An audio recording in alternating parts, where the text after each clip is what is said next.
My name is Paul Akwabi from Kidz Africa. I'm Umbi Sora from Kenya Redcross under the Innovation partnred. Today, actually, we are focusing on, today is actually International Internet Safety Day, and it is our first day. We are focusing on phishing as one of the crime attacks actually on the internet safety, generally on the crimes that are happening. We are here at Kenya Redcross because of the partnership that we are having, and also to rescue the community, to focus on the knowledge about hacking, and so that they are equipped enough to protect themselves. So on phishing, what is phishing? Generally, phishing is the idea of a person or an organization being tricked to give out very sensitive information so that the person who's collecting this information is able to benefit through the information in different ways. It can be to access the databases of people, it can be accessing the accounts, it can be actually a way of getting hostage of information so that the hacker is able to be paid some money so that they release the information.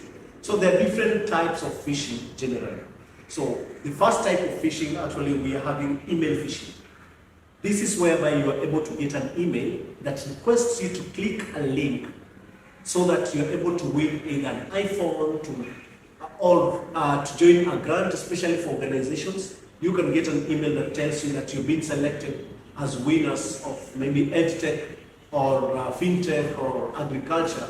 And apparently maybe you're an organization that does a similar thing. So you'll be tricked into such a link. We are having also spear phishing. This is usually a targeted way of sending links, either to a certain individual like a CEO, an HR, somebody very sensitive that is usually managing certain information, or a certain organizations as well. Then we are having SMS phishing. This is so common in our society, whereby we are getting people receiving messages that click this link to win a full bucket of KFC chicken, and yet they don't have, actually they don't know. Yet it goes to fetch their information from their galleries, from their phone, and releasing them to other strangers out there who don't have good intention. Then we're having voice phishing. On voice phishing, what happens actually is, what is common? You get a call asking you to give your M-Pesa details or any other details. And this is common, especially kids are usually asked even for their own parents' credit card details. Then the fisher, the other side, who is attacking this, uses this information to either do an online transaction or anything that is weird. Then the final one, we have website phishing. These are sensitive websites that everybody is supposed also to be able to know which one they are, because they are used to fetch information from our computers, from our phones, and from also different devices that we connect to learn what we're doing and also to expose us to more dangers. Now, my colleague will be talking about how you can identify phishing attacks and how to go about it. Thank you, Akwabi. There are several ways of identifying phishing attacks. So the first one is you should be suspicious of the emails you receive. Some emails may ask sensitive information, and you'll find that they are making it to be an urgent situation, but you should take some time, to go through the email and not rush into just clicking on the link they've sent there.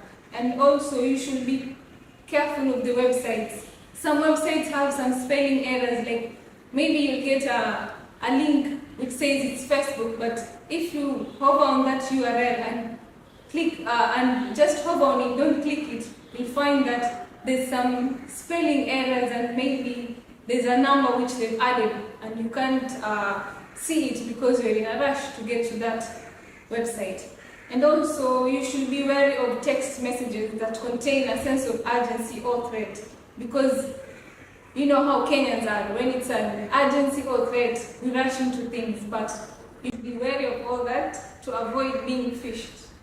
I'll let my colleague Akwabi to touch on how you report those phishing attacks.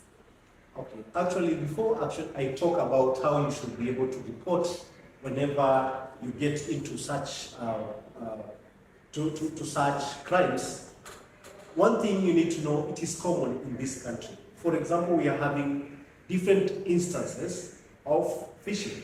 We've been having friends who have been always coming to us asking what they should do because their accounts actually have hacked. One of them is this. There is one family, which I'll not mention actually the name. The kid was playing just games like any other kid virtually. And the other person on the other side requested this kid to give details of the credit card for his father. Then the kid was able to give the details according to how he was asked. The next day, the father realized that his account actually was hacked. His bank account was empty. It had bought certain things online. And they could not relate that the kid might have done this.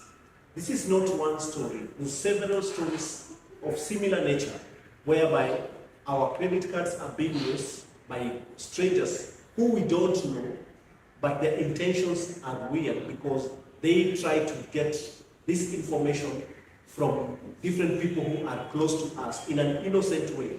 And children are being used to do this a lot. And that's why, if you're a parent out there and you're listening to us, we are requesting you that you also trickle this knowledge to the child down there so that they are able to understand that by giving such information, then they're exposing the entire family, they're exposing their parents to a lot of dangers. Then when you're clicking links as well, there's so many people that you get that they come with their computers that they no longer cannot access some information. The files they were accessing yesterday, today, they cannot access the files. And they end up getting emails telling them that they should pay a certain amount for them to access their own files. Now you see, what happens is, when these phishers send a link, it fetches information, and they're able to know the kind of person you are. Either a founder of an organization, you are a CEO, you are actually a very sensitive person in life. So once they lock that account, they know very well the person they are locking the account of, because they usually sort out the people who don't have much information and the people who have more information to protect. Then after that, they take the information postage and you have to pay some amount for them to give you more details. So for you to be able to rescue yourself from this, any sensitive email, try as much as possible not to click the link. If anything, just delete the entire link from your thread, from your email address. And also on the phone, the same way, when you get messages. I'd like to talk about this. You'll get SMS from, for example, I'll use KCB Bank or Safaricom. My colleague Umi just said about misspelling. So they can send you a message from Safaricom, which is SAFCOM. And you get that when you go to register alphanumeric code with SAFCOM, and Safaricom has not registered that, it is available for anyone. So they go and register that, and you'll get a message from SAFCOM instead of Safaricom, or KCB B, which means maybe bank. Yet KCB has just registered only KCB without the bank ahead on the details. With this, they send you an SMS with details that your bank has been compromised. Put your details. When you click on that, it will take you to a page that looks like exactly that bank. And what you need to do is, once you get a message that is coming from a bank or from even Facebook, and it tells you, click this link to change your password, make sure that you check the URL, the www.facebook.com. You need to know how Facebook is. You need to know how KCB actually is by counter-checking.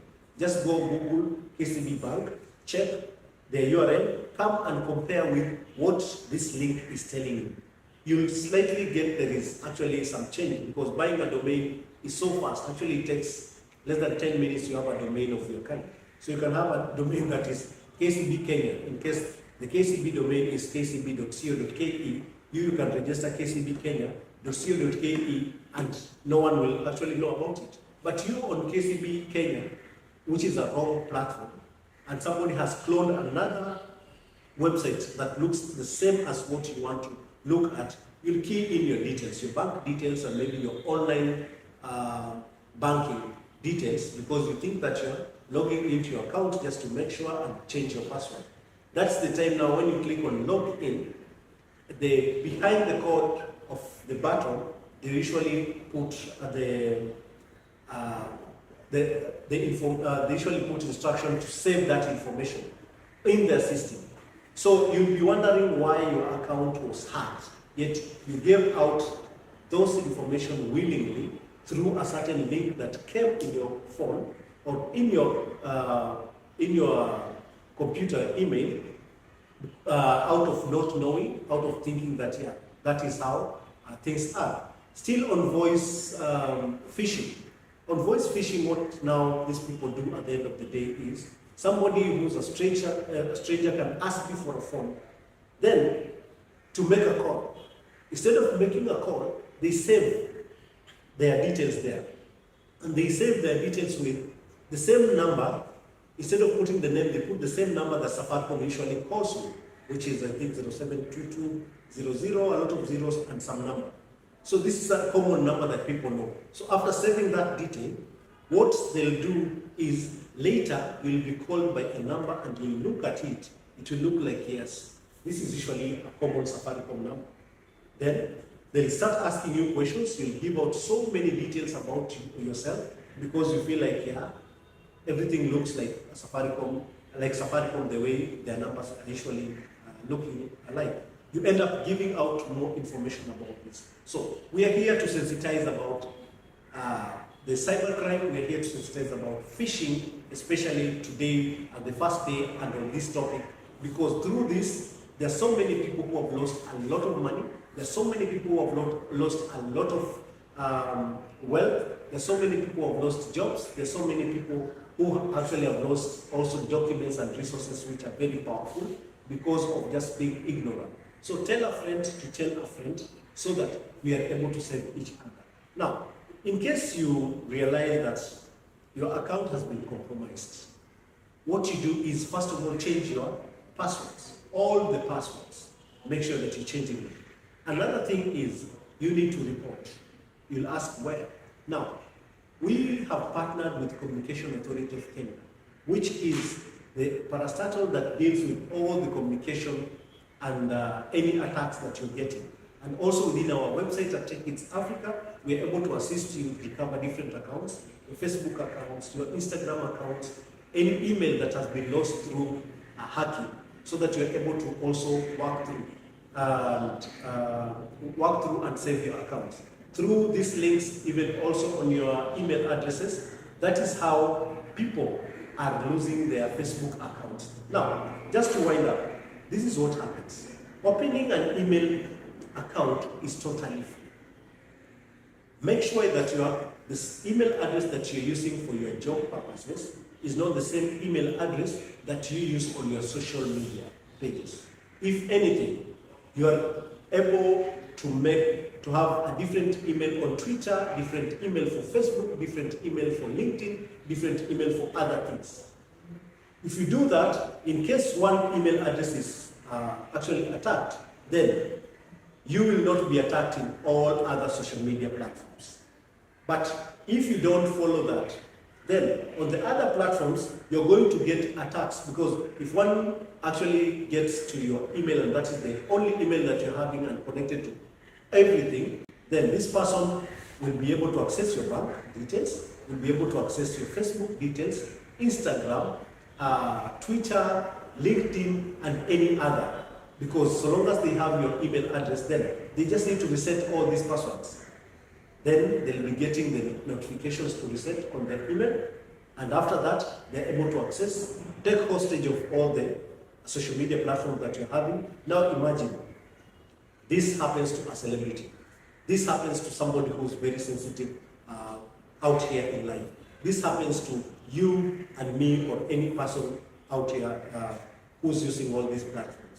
It will be so hard for you. It will take you through a lot of stress, a lot of mental health actually now here comes in handy.